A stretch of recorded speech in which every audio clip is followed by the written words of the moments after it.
But when you want to study the subject of Dajjal, it isn't like studying physics. You must turn the heart to Allah. Cleanse and purify the heart.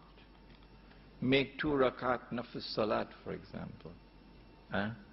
And beg Him with tears in your eyes, "Oh Allah, kindly guide me that I may understand this subject. When you make me understand it, it will be so easy for me. But if you do not open the veils, not even with a PhD will I be able to understand the subject of Dajjal." This is my advice to you before I leave you. When they boasted of what they did to the true Messiah, they rejected him. He can't be the Messiah because he's a bastard, wa na'udhu billah min hadha, etc. Allah subhanahu wa ta'ala responded to this. He created Dajjal, who is a person, not a system, a person. And endowed Dajjal with awesome power, awesome versatility, and a PhD in deception. When Dajjal is released into the world, it would be after the door to mercy is closed to Banu Israel. Only then would he be released into the world. And now with the change in Qibla, we know the door to mercy is now closed. When Dajjal is released into the world, his basic function is to impersonate the Messiah. This is why he's known as Al-Masih al-Dajjal. If he is to impersonate the Messiah and convince the Jews that he is indeed the Messiah, then he'd have to rule the world from Jerusalem with what would appear to be the end of history, eternal rule. In order for him to do that, logical deduction, number one, he'd have to liberate the Holy Land of non-Jewish rule. Number two, he'd have to bring the Jews back to the Holy Land, not as tourists, but to reclaim the land as theirs. Number three, he'd have to restore a state of Israel in the Holy Land and get the Jews to believe that this is the Israel of Nabi Dawood alayhi salam and Nabi Sulaiman alayhi salam. Of course it would not be. But since they only see with one eye, they're deceived. And number four, which has not as yet happened, which is about to happen. I suggested to you when I came last December that maybe this is going to take place within the next 5 to 10 years. Maybe even less than that. But remember, this is only guesswork on my part. I can be wrong. What I know for certain, it's going to be soon. That I know. That he has to cause the state of Israel to become the ruling state in the world, and that's where I want to spend some time tonight. So let's get quickly with the lecture. When Dajjal is released, therefore, this is what Dajjal will have to do. Eventually rule the world from Jerusalem with what would appear to be eternal rule. And Banu Israel then would be taken on a ride. And it will be the last ride on which they'll ever go. Yeah? This will be the most fantastic act of deception ever recorded in history. This one. So we are living in fascinating times if we'll only take a little time to study the book of Allah and to study the word of the Prophet ﷺ with 2 eyes, not with one.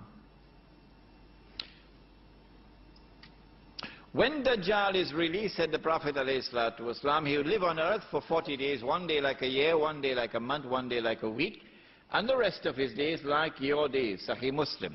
This hadith is so important that we got an artist in Malaysia to take this hadith and design the cover of this book with 3 circles there. You can see the 3 circles. One day like a year, one day like a month, one day like a week. And the rest of his days will be like your days. When his day is like our day, he's living in our dimension of time. Anybody differs with that? When he's living in our dimension of time, we'll be able to see him. The Prophet ﷺ described him. He'll be a Jew, be a young man, powerfully built, curly hair. Of course, we understand the two eyes. The left eye symbolizes external vision. The right eye, which is blind, symbolizes internal blindness. But if you differ with me, that's your privilege. That's your privilege. When Dajjal is released and his day is like our day, where would he be on earth? Of course, he has to be in Jerusalem, ruling the world from Jerusalem. And the Jews are now absolutely convinced this is the Messiah. This is the man. That one on the cross was false. This is the man. Why? Because the Jews have been ruling the world. Because the golden age has come back. And therefore this must be the true Messiah. But when he comes into our day, he's going to only live for about 37 days. Or maybe less than that, depending upon a day like a year, a day like a month, a day like a week. The question is, where would he be when he's released on earth in a day which is like a year? Where would he be on earth when his day is like a month, and where would he be on earth when his day is like a week? We went to the hadith of Tamim ad-Dari. Let's go back one more time very quickly. It is there in Sahih Muslim. Tamim ad-Dari is a Christian who takes the Shahada, became a Muslim in Medina. He came to the Prophet ﷺ and narrated something. The Prophet ﷺ asked the people to sit down in the masjid. So Tamim ad-Dari came to me and told me something about Dajjal which confirms what I've been saying to you. So this is true. This is true. The rest comes now from the lips of the Blessed Prophet ﷺ. He said that Tamim ad-Dari and some of his companions, about 30, 40 of them, went on board a ship.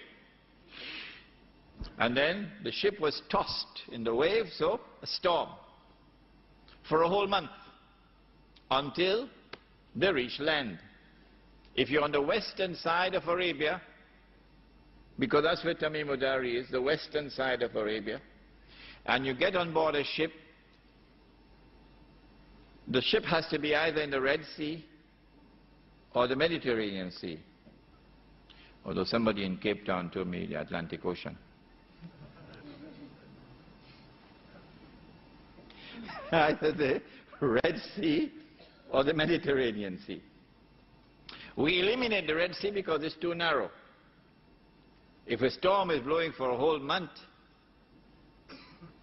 the ship would not remain for a whole month before reaching land, so we left it only in the Mediterranean Sea. After 1 month they reach an island. The hadith does not tell us how they knew it was an island. They got on shore, and there they were confronted by a very hairy beast. A very hairy beast. Don't fall asleep, huh? A very hairy beast. So much hair that you can hardly tell which side is head and which side is tail. And the beast now speaks to them. Says, I am Jassasa. Jassasa, wala tajassasu, Surah Al-Hujurat, do not spy. We always tell them that. But they like the check that comes from the CIA and the FBI. They love that check. Oh yes, but one day the earth will speak and they will be exposed. Do not spy.